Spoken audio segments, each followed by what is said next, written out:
आप सभी गुरु भाई बहनों को मेरा प्रणाम। मैं शिव शिष्या गंगा जी। गुरु भाई बहन, आज हम बहुत ही सुंदर शिव गुरु महादेव का चर्चा कथा लेके आई हूँ। अगर आपको कथा अच्छा लगे, पसंद आए तो मेरे वीडियो को लाइक शेयर, चैनल को सब्सक्राइब अवश्य करिएगा गुरु भाई बहन। तो चलिए इस कथा की हम शुरुआत करते हैं। गुरु भाई बहन, एक महादेव की शिष्या थी। वो भगवान शिव की पूजा आराधना प्रतिदिन करती थी, पर वो सबसे छोटी थी, कन्या थी, वो सबसे छोटी थी। तो गुरु भाई बहन, वो भगवान शिव का चर्चा करने मंदिर पे जाती थी।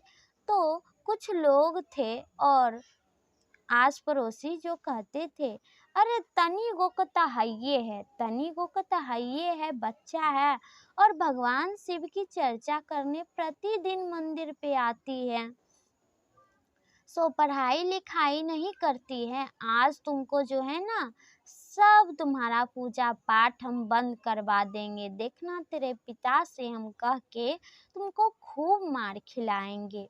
गुरु भाई बहन, शिव शिष्या अब किसी का बात को नहीं मानी। भगवान शिव का पूजा की, नमः शिवाय नमः शिवाय नमः शिवाय करते घर आ गई। गुरु भाई बहन, अब जो लोग वेद थे, अब वो सोचे कि आज तो इसको मार खिलाइए के रहेंगे। घर आए इनके और कहते हैं इनके माता पिता से कि आपकी जो लड़की है वो पढ़ने लिखने नहीं जाती है क्या? और जाती भी है तो हम देखते हैं सारा दिन वो नमः शिवाय करती है। ये तो फेल हो जाएगी, पढ़ाई लिखाई नहीं करेगी, इसका जीवन करियर खराब हो जाएगा। भगवान तो पत्थर हैं और पत्थर की पूजा करने से क्या इसको ज्ञान मिलने वाला है, क्या हासिल होने वाला है? ये बेकार की चीज करते रहती है। नमः शिवाय नमः शिवाय।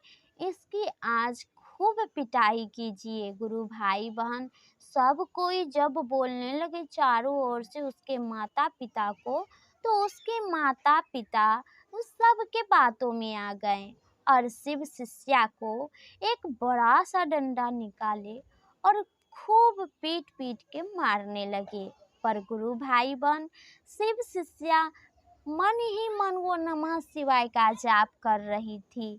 गुरु भाई बहन खूब मारे, पर शिव शिष्या को एक भी चोट नहीं लगा, उसको तनिक भी चोट नहीं लगा। सब कोई जो थे आस पड़ोसी देख रहे थे, कहते हैं अरे इसको तो इतना मार लग रहा है, पर इसको कुछ भी नहीं होता है क्या? थोड़ा भी रोती कलपती नहीं है, इसको तो कुछ हो ही नहीं रहा है। गुरु भाई बहन, अब वो जो है उसके माता पिता मार मार के थक गए, मार मार के थक गए। फिर भी वो बेचारी को कुछ नहीं हुआ। सब कोई मार के थक गए, फिर भी उसको कुछ नहीं हुआ। तब गुरु भाई बहन, अब जो लोग वेद थे, जो गए थे उसका प्रचार करने के लिए, वो सोचे कि इसके माता पिता तो ठग गए, अब हम इसको खूब पीटते हैं, देखते हैं इसको कैसे न चोट लगता है। गुरु भाई बहन डंडा उठाए और जैसे ही मारने का प्रयास किए, तो वो जो डंडा था वो नाग बन गया। अब वो नाग बन गया, फिर उसी की ओर डसने के लिए अब तैयार हो गया। सब कोई लोग आश्चर्य करने लगे कि ये कैसे हो सकता है। और गुरु भाई बहन बीर बीर बीर बीर करके वहां से सब कोई भाग गया। उसका माता पिता तो गुरु भाई बहन, उसका कोई होश ठिकाना न रहा, वो बेहोश हो गया। यह दृश्य को देखा तो बेहोश हो गया। शिव शिष्या भगवान को ही प्रणाम करते रह गई, नमः शिवाय का जाप करते रह गई और सब कोई इधर उधर चला गया। गुरु भाई बहन जब भगवान शिव का वो प्रणाम कर ली, तब जाकर के अपना बिस्तर पे बेचारी सो गई, वो सो गई। गुरु भाई बहन सब कोई जो गांव वाला भाग गए उसके घर से, वो गांव में जाके कहने लगे कि अरे वो जो लड़की है शिव महादेव की जो शिष्या बनती फिरती रहती है, वो भगवान का जो पूजा करती है, उसके माता पिता आज उसे खूब मारे, मेरे कहने पे खूब मारे, पर उसको तनिक भी चोट नहीं लगा। ये तो छोड़ो, हम भी उसको खूब मारने का प्रयास किए। जैसे ही डंडा उठाएं तो वो डंडा जो नाग बन गया और हमको ही डसने के लिए दवाड़ने लगा। हम तो जान बचाकर भागे। गुरु भाई बहन किसी को यकीन नहीं हो रहा था, पर सब कोई लोग थे जो जवराती बन के आए, तो बार बार कहने पे लोग सब यकीन कर लिया। और गुरु भाई बहन इसके माता पिता को जब होश आया तो अपना बच्ची के पास गया और कहता है कि हे बेटी, सच में तुम महादेव की शिष्या है, महादेव तुम्हारे ऊपर छाहा छत है। बेटी, आज से तुम भगवान शिव की तन मन से भक्ति करो, महादेव तुम्हारे साथ हैं, हर चीज में तुम सफलता ही पाएगी। गुरु भाई बहन उसके माता पिता अब रोक ठोक नहीं करने लगे, अपनी बेटी को प्यार किए, दुलार किए। और उधर गांव का सारा लोग उस सब के बातों को सुनकर वही सबको पागल पागल कहने लगे कि तुम तो पगला गया है, तुम पगला गया है, भला लाठी कैसे सांप बन सकता है। और गुरु भाई बहन वो बेचारी जाने लगी भगवान शिव का चर्चा भजन में प्रतिदिन की तरह जाती थी, तो जाने लगी। तब एक दिन गुरु भाई बहन क्या की, शिव शिष्या जो छोटी कन्या थी, गुरु भाई बहन वो गई बेल के पेड़ के पास और बेल का पत्ती तोड़ तोड़ के इकट्ठा की। फिर गुरु भाई बहन वो गई गंगा के तीर और वहां से गंगा जल भर के लाई और भगवान शिव को वो अर्पित करने लगी। तब सब कोई गांव वाला सोचा कि हो न हो ये डाइन है, ये हो न हो डाइन है। तब तो डंडा सांप बन गया, ऐसा करते इसको आज मार देते हैं। गुरु भाई बहन सब कोई मिल करके, वही सब लड़का था जो कि उसको मारने के लिए डंडा उठाया और डंडा सांप बन गया था महादेव की दया से। तो वो सब लोग सोचा कि आज इसको हम मार देते हैं। गुरु भाई बहन सब कोई अब जो है अपना अपना घर से चाकू तलवार ये सब कुछ लेके गया था। और गुरु भाई बहन वो जैसे ही सोचा कि अब तो ये भगवान को ध्यान कर रही है, इसको अब मार देते हैं। जैसे ही वो आंख बंद की थी, शिव शिष्या मन ही मन पूजा आराधना की और भगवान शिव का ध्यान कर रही थी, तभी सब कोई जैसे ही चाकू चलाता कि महादेव सबका हाथ को रोक दिए, सबका हाथ को सीला बना दिए, पत्थर। गुरु भाई बहन सबका एक एक हाथ पत्थर का हो गया। अब तो ये दृश्य देखने वाला था। गुरु भाई बहन सब शिव शिष्या ध्यान से जब उठी तो क्या देखती है कि सबका हाथ एक एक पत्थर का हो गया है। तब गुरु भाई बहन शिव शिष्या पूजा अर्चना की और भगवान को प्रणाम की और वहां से घर गई, अपने माता पिता को बोली। तब माता पिता यकीन नहीं किए। गुरु भाई बहन फिर से वो माता पिता को बोलती है, तब फिर से माता पिता यकीन नहीं किए।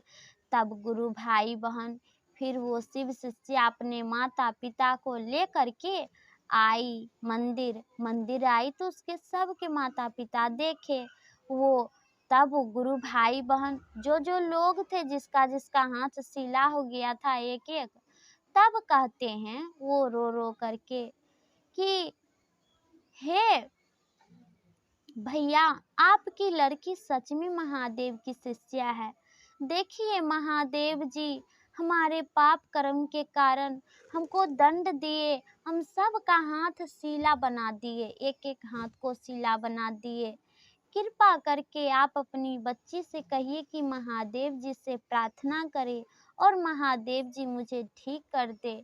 हम तो बहुत ही लाचार है, बेबस है, अपने कर्म फल पर बहुत ज़्यादा गलती महसूस कर रहे हैं। गुरु भाई बहन सबको पछतावा हो रहा था। तब गुरु भाई बहन उसके माता पिता भगवान को प्रणाम किए और गए बुला करके पंडित को लाएं, गांव वाला को लाएं।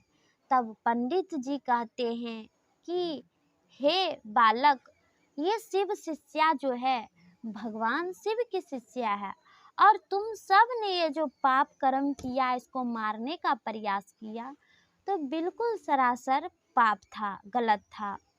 तो अब जो तुम्हारा हाथ है, ये एक ही शर्त पे ठीक होगा कि तुम्हारे सब के घर वाले आएंगे, सब कोई मिल के चर्चा भजन करेंगे, तुम सब के लिए प्रार्थना करेंगे, तुम भी मन मन भगवान का प्रार्थना करना, और भगवान के चरण से चरना अमृत जब तुम्हारा हाथ पे छिड़केंगे और पेट में जाएगा, तब ये हाथ तुम्हारा भगवान शिव की दया से ठीक हो सकता है, वो भी महादेव की दया। गुरु भाई बहन सब गांव वाला आया, सबको अब लगने लगा कि हाँ, महादेव इस पापी इंसान को दंड दिए हैं, सच में महादेव हैं। तब गुरु भाई बहन सब गांव वाला छोटा से लेके बड़ा तक आया और आ करके भगवान शिव के मंदिर में पूजा अर्चना चर्चा भजन करवाया, भंडारा सब कुछ हुआ। दूर दूर से लोग आया, सबको ये दृश्य को देखा। तब गुरु भाई बहन सब मिल के प्रार्थना करने लगा, वो सब पांचों लोग के लिए जिसका जिसका हाथ सिला हो गया था। सब कोई प्रार्थना किया, चरना अमृत लिया चर्चा का, और शिव शिष्या से छिड़कवाया उसके उसके हाथ पे, जिसका जिसका हाथ की सिला बन गया था, तो हाथ पे छिड़कवाया और मुंह में पिलाया। सब प्रणाम किए, मन ही मन महादेव को प्रणाम किए। महादेव से सब कोई प्रार्थना करने लगे कि हे शिव गुरु महादेव, इस पापी को तो सजा मिल ही गया है, हे महादेव अब इसको अफसोस भी हो रहा है कि वो सच में पाप कर्म किया है, और जब अफसोस हो रहा है तो वो मन ही मन कहता है कि हे शिव गुरु महादेव, हमको क्षमा कर दीजिए, ऐसी गलती अब दोबारा कभी जीवन में नहीं करेंगे, ऐसा पाप कर्म कभी नहीं करेंगे। हम भगवान आपकी भक्ति आराधना करेंगे, हम भी आज से आपकी चर्चा का प्रचार प्रसार करेंगे, चर्चा भजन करेंगे। गुरु भाई बहन सब लोग के साथ जब वो पापी इंसान भी भगवान से प्रार्थना करने लगा, तब जाकर के महादेव उसके हाथ को ठीक कर दिए। गुरु भाई बहन सब कोई प्रेम से हाथ ऊपर करके कहते हैं, जय शिव गुरु महादेव, हर हर महादेव। गुरु भाई बहन जयकारा महादेव का लगाएं। सब कोई चर्चा भजन प्रसादी उरसादी का वितरण हुआ, सब कोई महादेव को प्रणाम किए और महादेव के चरण में कोटि कोटि प्रणाम नतमस्तक हो करके किए। तो गुरु भाई बहन जो इंसान पापी होते हैं, महादेव उनकी पाप का कर्म का फल उसको अवश्य देते हैं। तो प्रेम से बोलिए जय शिव गुरु, जय महादेव। भगवान की भक्ति का प्रचार प्रसार सब कीजिए। देखिए महादेव सब कण कण में बसे हैं और भगवान सबके ऊपर दया बरसाते हैं। तो जिसका मन जिस चीज में रम जाता है, कोई अच्छा कर्म कर रहा है, तो उसको उस चीज से नहीं भटकाना चाहिए। हाँ, जो कोई गलत कर्म कर रहा है, बुरा कर्म कर रहा है, तो उसको टोकिए रोकिए, उसको डांटिए मारिए, कुछ भी करके उसको समझाइए, सही राह पे लाइए। पर जो अच्छा कर्म कर रहा है, उसको अगर आप रोकते हैं, उसके प्रति आप गलत विचार सोचते हैं, तो महादेव आपको जरूर दंड देंगे। गुरु भाई बहन इस कथा के माध्यम से आपको क्या राय सीख मिली है, आप अपना राय कमेंट बॉक्स में अवश्य लिखिएगा। प्रेम से बोलिए जय शिव गुरु, जय महादेव, हर हर महादेव अवश्य लिखिएगा। प्रणाम गुरु भाई बहन।